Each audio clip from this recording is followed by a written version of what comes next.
விடுவிக்க நான் உன்னோடு இருக்கிறேன். இது இயேசு கிறிஸ்துவுக்குள் பிரியமான என் சகோதர சகோதரிகளே, இந்த நிமிட நெஞ்சதிக்கு இயேசுவின் நாமத்தில் நான் உங்களை அன்போடு அழைக்கிறேன். உன்னை விடுவிக்க நான் உன்னோடு இருக்கிறேன். எரேமியாவுக்கு கடவுள் சொன்ன வார்த்தை என்ன? எரேமியாவுக்கு கடுமையான ஒரு ஊழியம், எரேமியாவுக்கு ஒரு கொடுமையான ஒரு ஊழியம், எரேமியாவுக்கு ஒரு உபத்திரமான ஊழியம். தயங்குகிறார், தள்ளாடுகிறார், தடுமாறுகிறார். பயப்படாதே, நான் உன்னோடு இருக்கிறேன். சிறு பிள்ளை என்று சொல்லாதே, நான் உன்னோடு இருக்கிறேன். நான் எங்க போக சொல்றனோ அங்க போ, நான் என்ன சொல்லணும் அதை சொல். அப்ப போகிற இடமும் சொல்லுகிற வார்த்தை வித்தியாசமானது. யார்கிட்ட அனுப்புகிறாரு?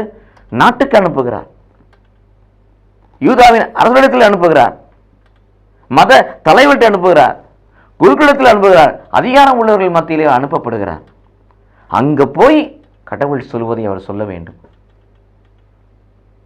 பிடுங்கவும், நட்டவும், காக்கவும், அழிக்கவும், உருவாக்கவும் எல்லா அதிகாரத்தையும் அவர் கொடுக்கிறார்.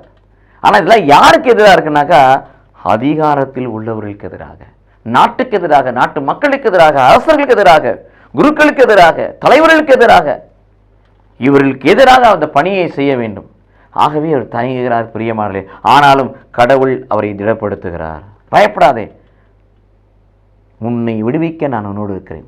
ஆகவே இந்த யுகத்திலும் கடவுளுடைய பணியை செய்கின்ற பொழுது இத்தவர்களை சந்திக்கின்ற ஒரு சூழ்நிலை ஏற்படும். நாம் பயப்படக்கூடாது. ஏசாயா 41:10 வாசிப்பது போல, பயப்படாதே, நான் உன்னோடு இருக்கிறேன் சொன்ன தேவன் நம்மோடு இருக்கிறார்.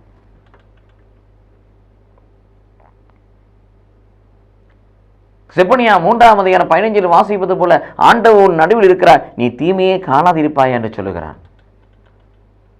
எரேமியா எபிரேயர் 13:5 வாசிப்பது போல, நான் உன்னை விட்டு விலகுவதும் இல்லை, உன்னை கைவிடுவதும் இல்லை.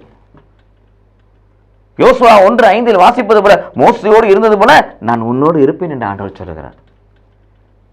நமக்கு மேலே செல்கின்ற பொழுது கூட அந்த கட்டளையை தான் ஆண்டவர் கொடுத்தார். மத்தேயு 28:20 உலகம் முடியும் வரை நான் உங்களோடு இருக்கிறேன்.